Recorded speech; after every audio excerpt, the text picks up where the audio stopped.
Assalamualaikum warahmatullahi wabarakatuh. Jumpa lagi dengan saya dalam video pembelajaran jarak jauh bidang studi kimia kelas 10 SMK. Bagaimana kabar sobat semua? Mudah-mudahan senantiasa dalam lindungan Allah Subhanahu wa taala dan diberi kesehatan. Pada video kali ini kita akan bicara tentang konsentrasi larutan. Tujuan dari pembelajaran kali ini adalah siswa mampu menentukan reaksi pembatas, siswa mampu menganalisis konsentrasi larutan, dan siswa mampu menggunakan hukum-hukum dasar kimia dalam perhitungan kimia. Kita mulai dari reaksi pembatas. Jika di dalam sebuah kotak kita tersedia 6 mur dan 5 baut, maka ada berapa pasang mur baut yang dapat dibuat dengan catatan 1 mur membutuhkan 1 baut. Maka pasangan yang bisa dibuat adalah 5. Apa yang bersisa? Yang bersisa adalah mur, karena murnya ada 6, bautnya cuma 5. Berapa sisanya? 1. Jadi ada 6, ini ada 5, maka sisanya 1. Yang habis duluan siapa? Yang habis duluan adalah baut. Habis duluan, sisanya mur. Nah, konsep inilah yang akan kita gunakan pada pengertian reaksi pembatas. Nah, dalam reaksi kimia, jika perbandingan mol zat-zat bereaksi tidak sama dengan perbandingan koefisien, maka ada bereaksi yang habis terlebih dahulu. Reaksi seperti inilah yang disebut bereaksi pembatas. Contohnya seperti ini.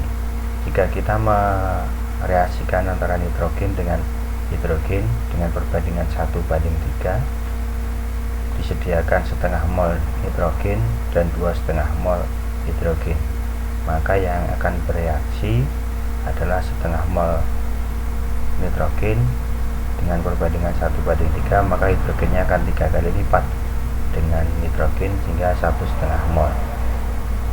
Jika hidrogennya yang kita buat habis, maka nitrogennya adalah 1/3 dari 2,5 yaitu 0,8, hingga sini tidak mencukupi, maka yang habis duluan adalah nitrogen. Sehingga nitrogen di sini pada reaksi ini disebut sebagai bereaksi pembatas. Dengan sisa adalah 1 mol H2 atau hidrogen. Sehingga kalau kita konversi dengan massa, kita jadikan massa, maka akan ketemu senilai dengan 2 gram. Kita lanjut dengan konsentrasi larutan. Perhatikan gambar di samping. Saat 1 sendok gula dimasukkan ke dalam 1 gelas air, kemudian diaduk, apa yang akan terjadi? Maka gula akan larut. Bagaimana perbandingan gula dengan air?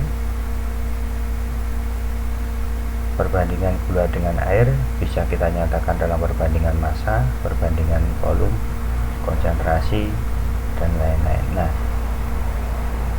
perbandingan inilah antara zat terlarut dengan pelarut inilah yang nanti akan kita bicarakan dalam konsentrasi larutan. Jenis-jenis konsentrasi yang pertama adalah persen massa, menyatakan massa zat terlarut dibagi massa larutan kali 100%. Yang kedua adalah persen volume, volume zat terlarut dibagi volume larutan kali 100%. Yang selanjutnya adalah BBC, ini untuk menyatakan kadar yang sangat kecil sekali sehingga di satuannya miligram. Massa larutan juga dalam miligram kali 1 juta. Yang selanjutnya adalah molaritas, menyatakan banyaknya mol yang terlarut dalam 1000 ml larutan. Bisa juga menggunakan gram per ml kali 1000 per VV nya dalam mililiter.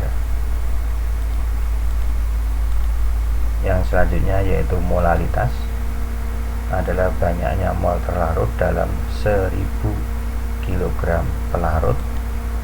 Bisa juga menggunakan massa dibagi mR atau AR kali 1000 per P, B nya dalam gram. Fraksi mol menyatakan ada fraksi mol terlarut dan fraksi mol pelarut. Fraksi mol pelarut adalah mol pelarut dibagi mol pelarut ditambah mol terlarut. Fraksi mol terlarut dibagi mol pelarut ditambah mol terlarut. Sekarang kita lihat penerapan hukum-hukum dasar kimia dalam perhitungan. Silahkan di scan barcode berikut, kemudian nanti di sana sudah tersedia banyak sekali soal-soal yang bisa Anda gunakan untuk belajar. Terima kasih.